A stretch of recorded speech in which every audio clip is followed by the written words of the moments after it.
پاکستان اس وقت وجود نہیں رکھتا تھا، یاد رکھیے گا، لیکن حدیث مبارکہ میں جب اس خطے کا ذکر کیا گیا ہے تو 4 الفاظ استعمال فرمائے گئے ہیں۔ سیدی رسول اللہ نے لفظ ہند استعمال فرمایا ہے۔ سیدی رسول اللہ کی بڑی مشہور حدیث شریف ہے جس کا مفہوم ہے کہ میں عرب ہوں لیکن عرب مجھ میں سے نہیں، میں ہند میں سے نہیں ہوں لیکن ہند مجھ میں ہے۔ بڑی مشہور ماشاءاللہ خوبصورت ترین حدیث ہے۔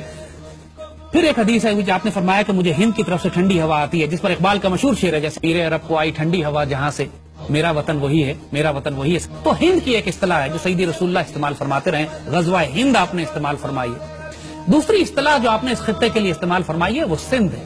ایک حدیث شریف ہے جس میں آپ نے فرمایا کہ میری فوج کے لشکر سندھ اور ہند پر حملے کریں گے۔ تو سندھ، محمد بن قاسم آپ کو یاد ہے وہ سندھ پر آئے تھے اور اس وقت سندھ تقریباً آدھا پاکستان تھا۔ محمد بن قاسم ملتان تک تشریف لائے تھے اور یہ علاقہ آپ نے فتح کیا تھا۔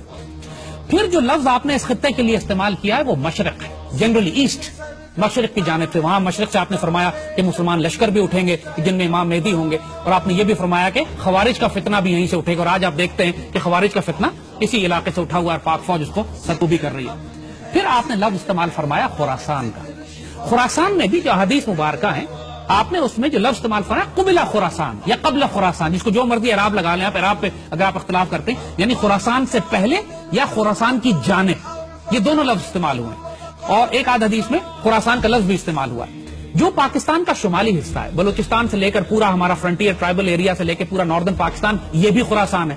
سو اگر آپ تینوں ڈیفینیشن لے لیں، ترجمہ لے لیں کہ خراسان لے لیں، خراسان کی جانب لے لیں، خراسان سے پہلے لے لیں، جو بھی ترجمہ آپ لیتے ہیں اس میں سارا شمالی پاکستان شامل ہو جاتا ہے۔ اور مشرق جب کہتے ہیں تب بھی پاکستان شامل ہوتا ہے، ہند جب کہتے ہیں تب بھی پاکستان شامل ہوتا ہے، کیونکہ ہند جو ہے اب تقسیم ہو کر مشرق ہند اور مسلم ہند میں تبدیل ہو گیا۔ سیدی رسول اللہ نے جنرل ڈائریکشن کی بات کی ہے خراسان کی جانب، پھر آپ نے فرمایا مشرق کی جانب، پھر آپ نے فرمایا ہند کی جانب۔ تو یہ ایک جنرل ایریا ہے، لہذا کوئی پن پوائنٹ ایریا نہیں ہے یہ کہ یہ کہیں کہ صاحب یہ علاقہ صرف ایران میں ہے، یہ علاقہ صرف افغانستان میں ہے، یہ علاقہ پاکستان ہے۔ اس میں اب اس کی وجہ ہم آپ کو بتاتے ہیں کیوں کہ ہم یہ بات کر رہے ہیں کہ خراسان کی احادیث مبارکہ کو آپ غزوہ ہند کی احادیث سے الگ نہیں کر سکتے۔ آپ کسی صورت میں حضور صلی اللہ علیہ وآلہ وسلم کی وہ احادیث مبارکہ جو سیدی رسول اللہ نے ہند کے بارے میں فرمائی ہیں ان کو، کیونکہ یہ سارا علاقہ ایک ہی ہے، ہند، مشرق اور خراسان یہ ایک پیکج ہے اور احادیث مبارکہ اس میں آپس میں جڑی ہوئی ہیں۔ ہند کے بارے میں ایک بڑی مشہور حدیث ہے سیدی رسول اللہ نے جو فرمائی، ہم پڑھ کے سناتے ہیں۔ حضرت ابو ہریرہ رضی اللہ تعالیٰ عنہ سے روایت ہے کہ سیدی نے ہندوستان کا تذکرہ کیا اور فرمایا ضرور تمہارا ایک لشکر ہندوستان سے جنگ کرے گا اور اللہ ان مجاہدین کو فتح عطا فرمائے گا، حتیٰ کہ مجاہدین ان ہندو بادشاہوں کو بیڑیوں میں جکڑ کر لائیں گے اور اللہ اس عظیم جہاد کی برکت سے ان مجاہدین کی مغفرت فرمائے گا۔ پھر یہ مسلمان واپس پلٹیں گے تو عیسیٰ علیہ السلام کو شام میں پائیں گے۔ یہ نوٹ کیجئے گا، بڑی اہم بات ہے، اس لیے کہ خراسان والی حدیث میں بھی اس کا ذکر آتا ہے، لہذا ہم اس کو جوڑیں گے اس سے۔ اس پر حضرت ابو ہریرہ فرماتے ہیں کہ اگر میں نے یہ غزوہ پایا، غزوہ ہند پایا، تو میں اپنا سارا مال و اسباب بیچ دوں گا اور میں اس میں شامل ہوں گا، اور جب پلٹوں گا تو میں ایک آزاد ابو ہریرہ ہوں گا جو عیسیٰ علیہ السلام کو شام میں پائے گا۔ اور پھر وہ حضور سے کہتے ہیں کہ سیدی کیا میں عیسیٰ علیہ السلام کو یہ بتا سکتا ہوں کہ میں آپ کا صحابی ہوں؟ حضور اس میں مسکرا پڑے، معصوم سوال تھا، حضور مسکرا پڑے، کہتے ہیں بہت مشکل، بہت مشکل۔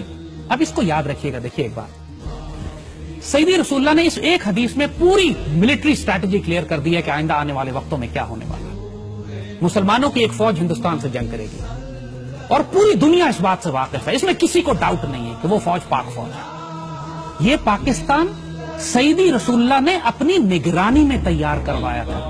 یہ بات ہم اس لیے بڑے اعتماد سے کہہ رہے ہیں کہ اس بات کو ڈیفائن کر کے، ڈسکس کر کے ہم 1000 دفعہ ختم کر چکے ہیں۔ قائد اعظم کو حضور کی زیارت ہوئی، حضور نے حکم دیا قائد اعظم کو کہ ہندوستان جاؤ، تم سے ڈیوٹی لینی ہے۔ خان اف قلات جب بلوچستان کو الگ کرنا چاہ رہے تھے پاکستان سے تو خود ایکنالج کرتے ہیں، ان کے پوتے نے ایکسپریس نیوز پہ مبشر لقمان کے پروگرام میں کھل کے سامنے آ کے کہا ہے کہ ہمیں حضور نے ڈائریکٹ حکم دیا تھا کہ بلوچستان کو پاکستان سے ملاؤ، پاکستان بن رہا ہے، بلوچستان کا صوبہ بھی اللہ کے رسول کے حکم سے جڑا ہوا ہے۔ علامہ شبیر احمد عثمانی کو سیدی رسول اللہ کے خواب میں زیارت کی، انہوں نے فرمایا قائد اعظم میرا سپاہی ہے، اس کے ساتھ شامل ہو جاؤ جا کے۔ قائد اعظم اقبال کے خواب اور مشن اور ویژن جو تھا اس کی بنیاد پر بنا۔ نعمت اللہ شاہ ولی نے آج سے 600 سال پہلے جب بشارتیں دی ہیں اس خطے کے حوالے سے تو انہوں نے مومنان غربی کا ذکر کیا ہے، مغربی پاکستان کے مسلمان جو ہیں وہ ہندوستان پر فاتحانہ غازیانہ قبضہ کریں گے۔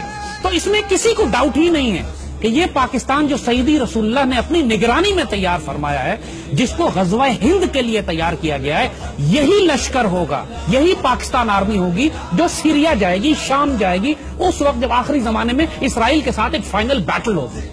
اور یاد رکھیے گا کہ پاکستان آرمی کی تربیت اللہ پچھلے کئی برسوں سے اس کام کے لیے کروا رہا ہے۔ ہم مسلم دنیا کی واحد آرمی ہے جو غزوہ ہند بھی لڑ رہی ہے، ہم انڈیا سے بھی لڑ رہے ہیں، ہم خوارج کے خلاف بھی لڑ رہے ہیں، اور ہم یہودیوں کے خلاف شام میں لڑ چکے ہیں۔ پاکستان ایئر فورس شام جا کے اسرائیلیوں کو مار کے گرا چکی ہے، اور آنے والے وقتوں میں پچھلے دنوں ابھی فلسطین میں ایک زبردست مظاہرہ ہوا تھا جس میں فلسطینیوں نے پاکستان آرمی کو دعوت دی تھی کہ آپ آئیں اور ہمیں آزاد کرائیں۔ تو یہ یاد رکھیے گا کہ اس خطے سے، خراسان سے، مشرق سے، ہند سے 2 فوجیں شام نہیں جائیں گی۔ حضور نے جب خراسان والی فوج کا ذکر کیا تو وہاں بھی حضور نے فرمایا کہ خراسان سے ایک فوج اٹھے گی جس کے اندر امام مہدی ہوں گے، وہ فوج شام میں جائے گی۔ ایک حدیث شریف ہے، ہم آپ کو بتائیں، بڑی اہم حدیث شریف ہے۔ میرے آقا سیدی رسول اللہ صلی اللہ علیہ وسلم نے بالکل واضح بتا دیا تھا کہ عربوں میں جنگیں در جنگیں ہوں، عرب دنیا تباہ و برباد ہو جائے گی۔ حدیث شریف میں ذکر آتا ہے کہ عرب جب بالکل جنگوں میں گھر جائیں گے، بے اختیار جنگیں ہوں گی عربوں کے اوپر، اور پورا عرب جو ہے حالت جنگ میں ہوگا، کوئی مستحکم حکومت وہاں نہیں ہوگی، اس وقت حضور نے فرمایا، ایک حدیث شریف ہے کہ اللہ تعالیٰ غیر عرب قوم میں سے ایک فوج اٹھائے گا جس میں عربوں سے زیادہ شہسوار فائٹر ہوں گے، تگڑے فائٹر ہوں گے، اور اس قوم کا اسلحہ عربوں سے زیادہ طاقتور ہوگا۔ تو نوٹ کیجئے کہ پوری عرب دنیا میں سب سے زیادہ خوبصورت فائٹر پاکستان میں ہے، اور پاکستان اس دنیا کا واحد مسلمان غیر عرب مسلمان ملک ہے جس کے پاس ایٹمی ہتھیار ہیں۔ یہ بھی بشارت پاکستان کے لیے سیدی رسول اللہ دے چکے ہیں، عربوں کی حفاظت کے لیے۔ اور آپ نوٹ کریں گے کہ پچھلے 30 سال سے جب بھی عربوں کو خطرہ ہوا ہے، ان کی حفاظت کے لیے یہی غیر عرب فوج گئی ہے جس کے ہتھیار عربوں سے بہتر تھے، جس کے فائٹر عربوں سے بہتر تھے۔ اللہ اکبر، یہ پاک فوج ہی۔